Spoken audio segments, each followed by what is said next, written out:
Welcome to the Real News Network. I'm Paul Jay in Baltimore, and welcome to this edition of the Black Financial and Fraud Report. Joining us again is Bill Black, who's an associate professor of economics and law at the University of Missouri, Kansas City. He's a white-collar criminologist, a former financial regulator, and the author of the book, The Best Way to Rob a Bank is to Own One. Thanks for joining us again. Thank you. So what do you got this week?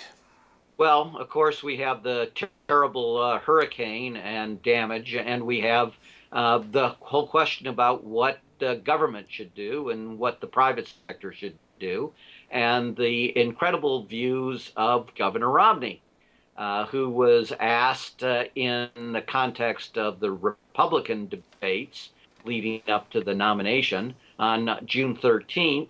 Should we be pushing FEMA's role? FEMA is the emergency management response group at the federal level. Should we be pushing that level to the states? And Romney said, yes, that's always the right direction to move things from the federal level to the state level. And indeed, and this is where he went gratuitously on, wherever possible, we should be privatizing. And he was pushed by the moderator as to, did he really mean that in terms of disaster relief?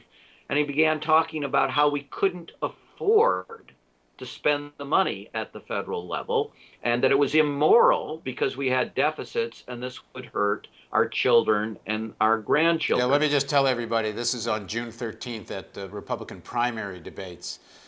John King was moderating for CNN. But go on, Bill.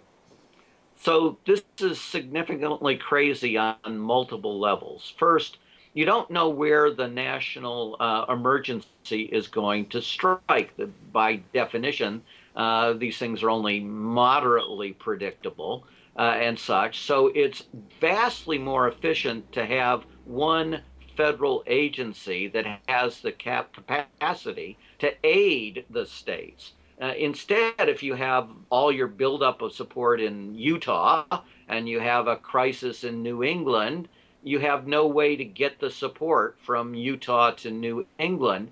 And far from being the best way to do things, there was a time period in America when we tried to do it that way, where everything was done through the states, and it was called the Articles of Confederation. And it was such a disaster that they staged what's sometimes called a constitutional coup, the framers, and said, we got to get out of this system. We need a much stronger federal government to be able to respond to all kinds of crises. And we've seen the private sector operate during war and natural disaster. It's what's called war profiteering or disaster profiteering.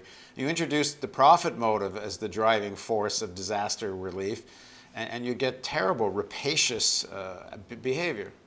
Well, and you don't have to even go that far back because, of course, we had private fire companies where if you didn't pay your money to them, they let your house burn down. And you just cannot have that. I mean, think of a storm surge, a flooding operation, and this private entity is supposed to go in and say, what? Do you have the special seal? It's a tattoo on your arm that says you paid up, so we'll save you. And if not, you drown. Well, that's part of the hypocrisy of this, because it's probably not the way it would work. It would probably be private companies billing the federal government as they do, like a Halliburton does contracts for the Pentagon. So in fact, it's actually still going to come out of the public treasury. It's just going to go directly to private enterprise, which will, in all likelihood, cost the public treasury even more. As you see from Reagan's great smaller government, where he pushed everything out into private consultancies, and the private consultancies are charging triple what it costs to do it in-house. Yes, and this is very much Governor Romney's strategy. He wants to privatize prisons, and he wants to go back to the incredibly stupid days where we took federal money, gave it as grant subsidies to private banks, insured them against losses on their student loans, and then they would make the loans. They'd get all the profit, and all the risk would come to the federal government. And it was massively more expensive and caused far greater default rates. It was just Looney Tunes. So this is all Looney Tunes. And of course, none of this saves money because you're either going to, save people from drowning, which saves a lot of money, by the way, or you're going to let them die. And I don't think even Romney is going to say, I'm going to let them die. So he's going to spend more money, as you say, through privatization. If that's, increased expense is immoral, then that's precisely what his plan is going to do. And of course, in the areas that I concentrate in, that's what they want to go back to in the financial sphere as well. They Well, want isn't in fact a lot of this election about which section of the elite gets to pillage the public treasury? I mean, everyone, both sides, Democrats and Republicans, are talking about lowering the deficit and cutting costs and all the rest. But billionaires don't spend multi millions on elections unless they get something for it. And isn't this about which set of allies gets their hands directly on the public treasury? So one of the biggest things is privatization makes people incredibly wealthy. And it depends on which survey you look at, but the wealthiest person in the world, or the second wealthiest person in the world, is Carlos Slim of Mexico. Why?